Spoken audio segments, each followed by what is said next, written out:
Good morning students. आज हम सब पढ़ेंगे कक्षा 7वीं का एक बहुत ही खूबसूरत पाठ है, परिश्रम ही पूजा है। ये देखिए, पाठ का नाम आपके सामने आ चुका है, परिश्रम ही पूजा है। देखिए, चित्र में मैंने बताया है कि एक बच्चा है, सपना देखता है फर्स्ट आने का। वो तभी फर्स्ट आ सकता है जब वो मेहनत करेगा। आइए पाठ देखते हैं। ये आपके पाठ का पहला परिच्छेद है, परिश्रम ही पूजा है। परिश्रम का अर्थ होता है मेहनत। परमात्मा एक नया शब्द है, लिख लीजिए, भगवान या ईश्वर। इष्ट देव, इष्ट देव का अर्थ होता है कुल देवता। कर्म योगियों का अर्थ होता है कर्म करने वाले इंसान। ये देखिए पहला पिक्चर, आपका पहला चित्र आपके सामने आ चुका है। अब पहला हमारा जो लाइन है, हमारे लेखक कहते हैं कि परिश्रम ही पूजा है। तो आपने चित्र में देखा होगा, ये बच्चा बहुत खुश है और सभी उसके खुशी में खुश दिख रहे हैं। यानी इस बच्चे ने उतनी मेहनत की है, उतना परिश्रम किया है कि आज सबके सामने वो खुश दिखाई दे रहा है। हो सकता है कक्षा में प्रथम आया हो। पूजा तो पूजा ही होती है।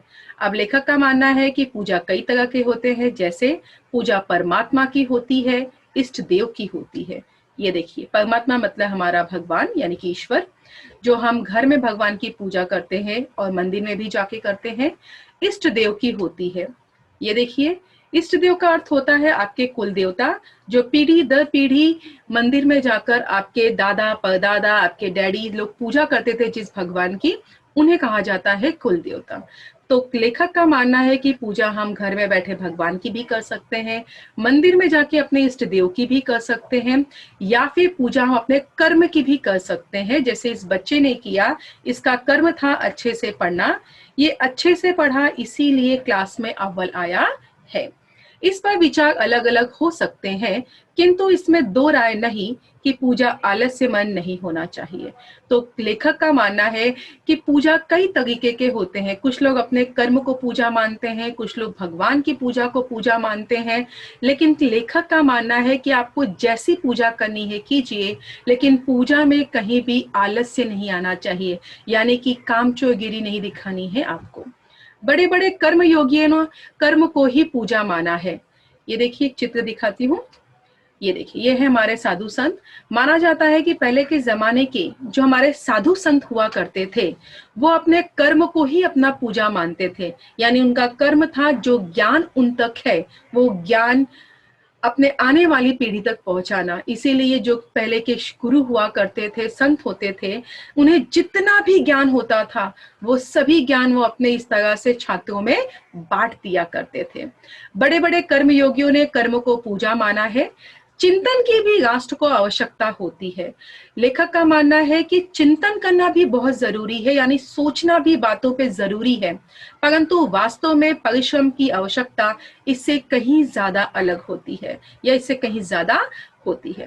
तो लेखक का मानना है सोचना बहुत अच्छी बात है, लेकिन सिर्फ सोचना और ख्वाब देखने पर ही आपको आपकी मंजिल नहीं मिलेगी। अगर आपको आपकी मंजिल चाहिए तो देखिए, ये वाले मैंने चित्र में आपको दिखाया है, जिसमें एक छोटा सा ये बच्चा आपको दिख रहा है।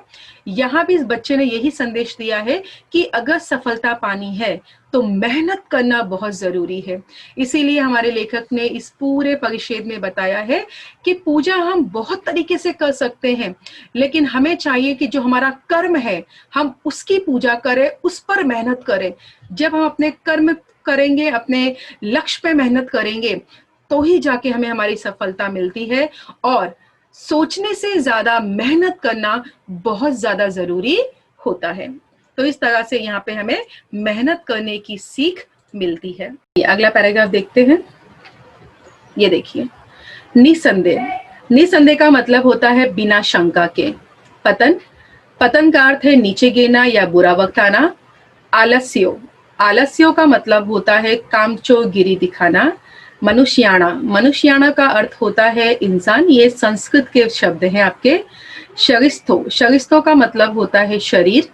और महारीपुर का मतलब होता है शत्रु। देखिए, एक बच्चा पढ़ रहा है, यहाँ एक लड़की पढ़ रही है और एक लड़का पढ़कर बता रहा है कि बुक पढ़ने से उसे आनंद मिल रहा है। तो लाइन है अपना, बचपन से ही परिश्रम करने का अभ्यास निसंदेह आपको सफलता की राह पर ले जाता है। तो लेखक का मानना है कि जब एक बच्चे को माता-पिता बचपन से ही एक जगह बिठाकर पढ़ने की आदत डलवाते हैं, लिखने की आदत डलवाते हैं, तो बिना किसी शंका के उस बच्चे में एक ऐसी आदत आ जाती है कि जब वो बड़ा होता है, उसे बोलने की ज़रूरत नहीं पड़ती, वो बच्चा अपने आप किताब लेकर लिखना पढ़ना शुरू कर देता है और यही उसकी आदत उसको सफलता के रास्ते पर ले जाती है। यदि आपको आलस्य की आदत पड़ गई, यानी जरा का भी अगर आपके अंदर कामचोगिरी आ गई या फिर आपने आनाकानी की पढ़ने में या अपने कर्म करने में, तो आप पतन की ओर जा रहे हैं। तो मान के चलिए कि आपका बुरा वक्त आ गया है और दुखों की मार से आपको फिर कोई नहीं बचा सकता। ये देखिए एक बच्चा है, हो सकता है इसके माता पिता ने इसे बचपन में पढ़ने की आदत ना डलवाई हो, इसीलिए जब भी वो किताबें देखता है तो इस तरह से सो जाता है या किताबें देखकर घबराकर गिर जाता है। तो इसीलिए यहाँ पे बोला गया है कि जब जब मनुष्य आलस्य करता है तब तक मान के चलो जो उसका शरीर है वो उसका अपना ही दुश्मन बन जाता है। इसीलिए कहा गया है आलस्यो ही मनुष्याणा शरीस्तो महारिपुर, यानी कि जब जब इंसान का शरीर पूरी तरह से आलस्य से अगर भर गया तो मान लो इंसान अपना शत्रु खुद हो जाता है, इंसान को किसी और दुश्मन की जरूरत नहीं। तो इस तरह इस पूरे परिच्छेद में हमारे लेखक ने हमें मेहनत यानी कि कर्म करने का संदेश दिया है। अगला, सचमुच आलस्य शरीर में ही बसने वाला हमारा सबसे बड़ा शत्रु है।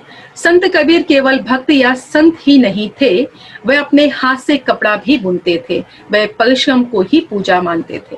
ये देखिए पहले चित्र में मैंने दिखाया कि इंसान है वो कष्ट नहीं करना चाहता, इसीलिए देखिए लेटे लेटे कैसे खाना अपने शरीर पे उसने रखा है और वो खाने की कोशिश कर रहा है, और ये बताता है कि ये कितना इसके शरीर के अंदर आलस्य भरा हुआ है। दूसरा देखिए, ये भी बहुत ज्यादा कामचोरगिरी है कि आप एक्सरसाइज करने बैठे हैं मशीन पे और आप चेयर लेके बैठे हैं और सिर्फ पैर हिला रहे हैं, तो कैसे आप पतले होंगे। अगला, ये देखिए किताब पढ़ने बैठी तो बच्ची को नींद आना शुरू हो गया।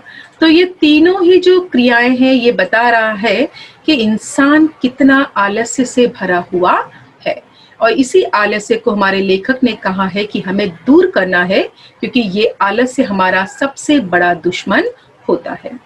अब यहाँ पे एक संत कबीर जी के बारे में बोला गया है, तो ये है हमारे संत कबीरदास जी। इनके बारे में बोला गया है कि ये संत थे, बहुत ही हार्ड वर्किंग थे, परिश्रमी थे, यहाँ तक कि जो वो अपना कपड़ा पहनते थे वो अपने हाथ से ही बुनते थे। बुनना मतलब कि उसे बनाना।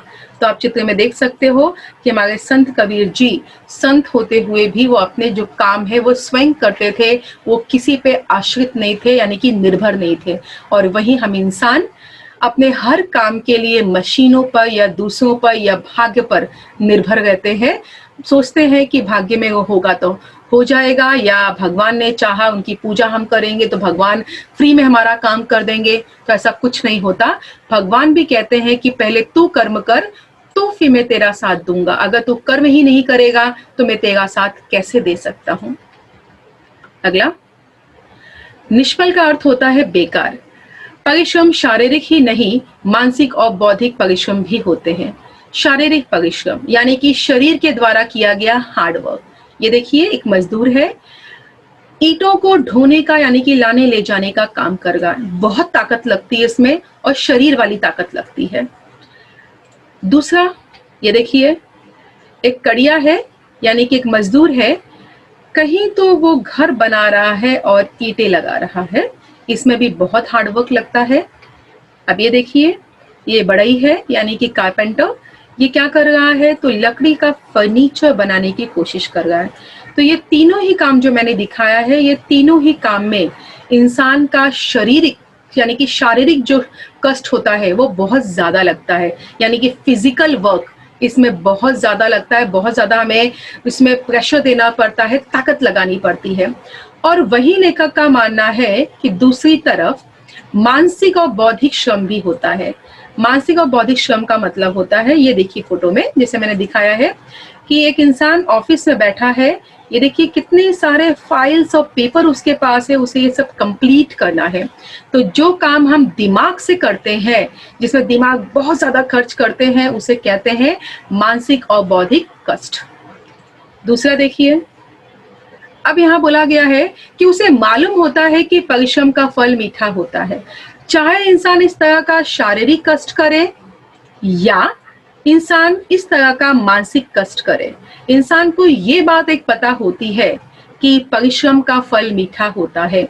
फल मिलने में देर हो सकती है, परंतु परिश्रम निष्फल नहीं हो सकता।